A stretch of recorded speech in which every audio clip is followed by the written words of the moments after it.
Shalom. This is an emergency broadcast alert, giving all praises, glory, and honor to Yahweh, Bahashem, Yahushai, Bahashem, Rakakadash, in whom we are in great debt. Double honors to the apostles of Great Millstone who rule well, continue doing so, standing firm in the eyes of Torah, who I learned this truth from. To the elders, the bishops, Akim and Aquab. Salutations and blessings to the house of David. We are the hopeful elect, the GMS. This is your brother Quasiyar with another quick radio. And this part of this clip of this video actually came from the elder Malcolm. He made a video the other day, and he goes into the Moors and whatnot. I just wanted to make a video on the part where these Amalekites, these rabbis, if you may, are stating that we are the true Israelites, right? But what I'm saying, this is fair use, all right? This is fair use. This is for learning purposes only, okay? Because we can't change anything. The Lord is the one that changes everything. Yahweh Shai is the one who has given these people the power, and He is the one that's going to take it away by the hand of His own people, okay? And their own hand, regardless, because they're going to destroy themselves, all right? Because He's already started. That's why it's called Armageddon, all right? Because they'll destroy themselves, and the Lord is going to finish it, all right? But the order comes after that. Right after that, there will be order, all right? Esau Edom will no longer be at the seat of power anymore. And to prove to you that the scriptures don't lie, the reason why we're in this captivity was because of, the things that led to the captivity, right? There were other steps that the Lord made in the world in order to give these people power. And one of them was when He sent to eliminate the Amalekites, and we didn't obey. This is 1 Samuel 15, and I'll just get to the point. I'm just going to get right to the point, and it goes to say, let me just look for it real quick. Sorry. Salakia. Is in 19. Wherefore then didst thou not obey the voice of the Lord, but didst fly upon the spoils, and this evil in the sight of the Lord? The Lord commanded that these people will be destroyed, and you go on and you take the best of the flock. You take all the goodies that these people had, and you kept them for yourself. When the Lord Yahweh said, just burn it all to the ground, man. Burn it. But you didn't do it. And then Saul said unto Samuel, yeah, I have obeyed the voice of the Lord, and have gone the way which the Lord sent me, and have brought Agag, the king of Amalek, and have utterly destroyed the Amalekites. But the people took of the spoils, sheep and oxen, the chief of the things which should have been utterly destroyed, to sacrifice unto the Lord thy power in Gilgal. And Samuel said, hath the Lord as great delight in burnt offerings and sacrifice as in obeying the voice of the Lord? Behold, to obey is better than sacrifice, and to hearken than the fat of rams. For rebellion is as the sin of witchcraft, and stubbornness is as iniquity and idolatry. Because thou hast rejected the word of the Lord, he has also rejected thee from being king. You see what happens? This is what happened, you know, in our history. We just kept messing it up, messing it up, messing it up until this day. And our people are still effing it up because they don't want to return. They want these people to stay in power. This is another part where Amalek knows he's, not favored in the eyes of Yahweh Bash and Yahushai. All right? And so Amalek knows this. And now this is what he's coming out saying. Wait, let me not get ahead of myself. This is Exodus 17, verse 8. Then came Amalek and fought with Israel in Rephidim. And Moses said unto Joshua, choose us out men and go out, fight with Amalek. Tomorrow I will stand on the top of the hill with the rod of the Most High in my hand.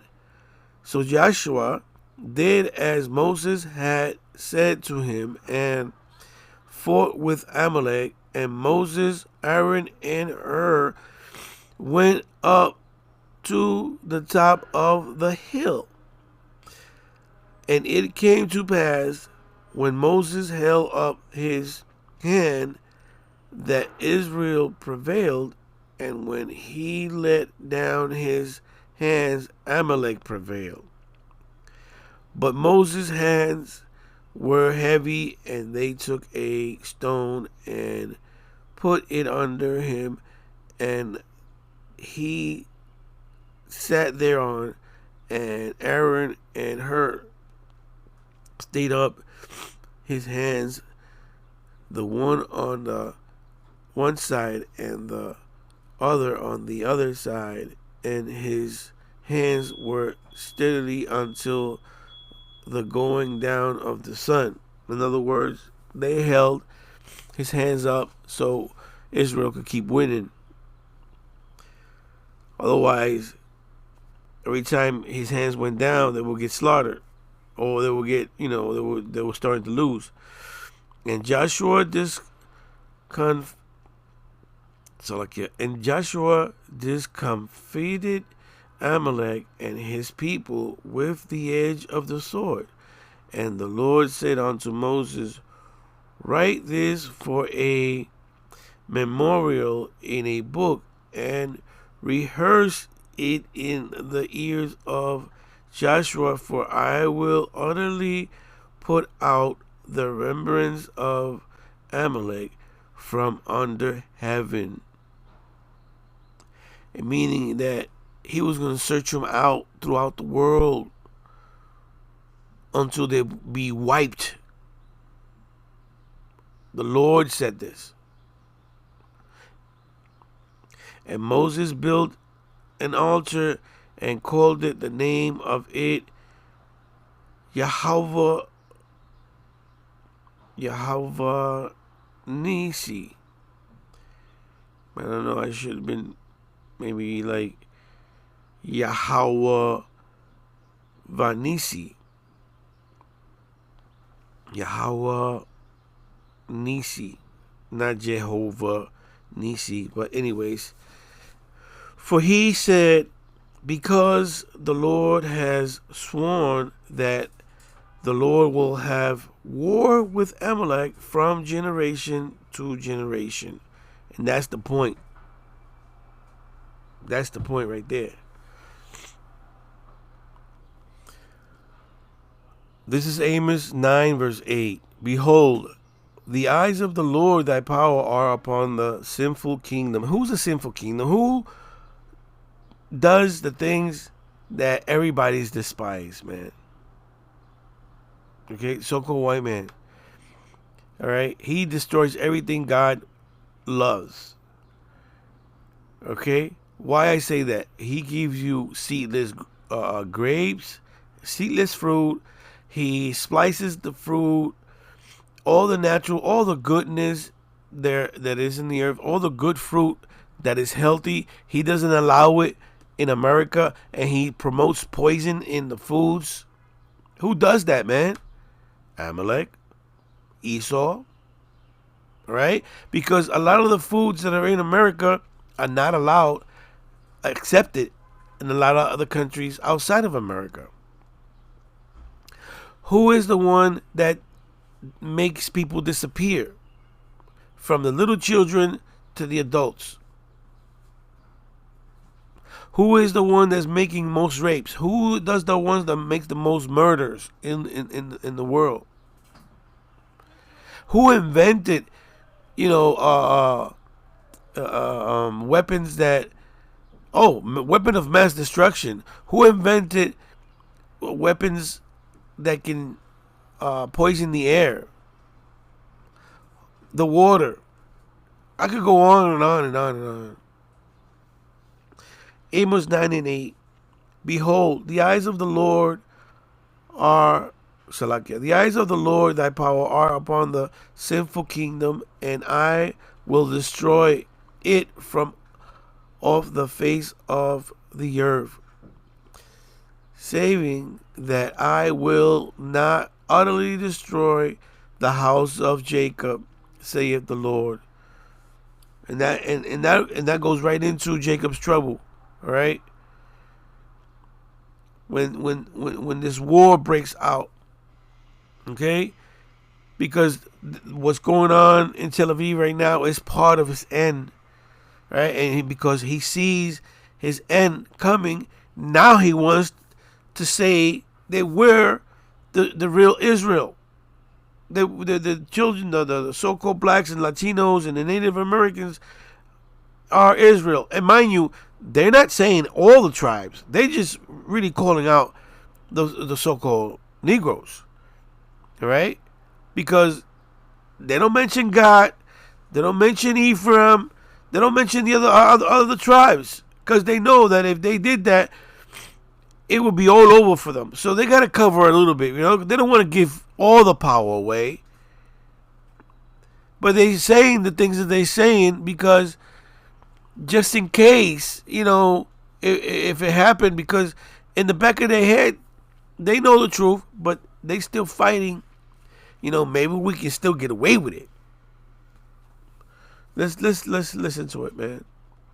Empire, the Jew, the Muslim, and the Christian lived in such harmony you could not tell them apart. It was one family of Asiatics before the Asiatics. Did you catch that? oligarchs and the black nobility started the racial theater. These modern Zionists turned this republic into a graveyard of death. We know from the records that the real Jew is the Asiatic Moor. The word Hebrew only means the one who has crossed the river, and the first time was the Canaanite, Moabite dialect. Very clearly, it is not anti-Semitism to denounce the Zionist movement.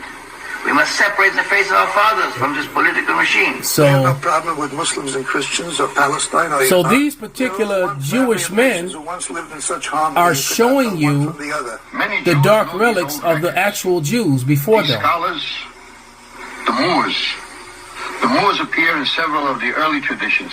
The Zionist propaganda, it makes the world despise our people. But not all Jews go along with this madness. We stand with the Moors because we remember the real Yehuda. We keep the Orthodox way born. He said the members of real Yehuda. Under the Moorish. Well, let me tell you something. They better be part of that bloodline, because they're all going to the mines. They all going to the mines. And the fact he has this thing here about the black Iberian pig, which, that's also Esau Edom's favorite food. That's why it's everywhere and everything. All right. Anyways, that's all I have for now. Shalom.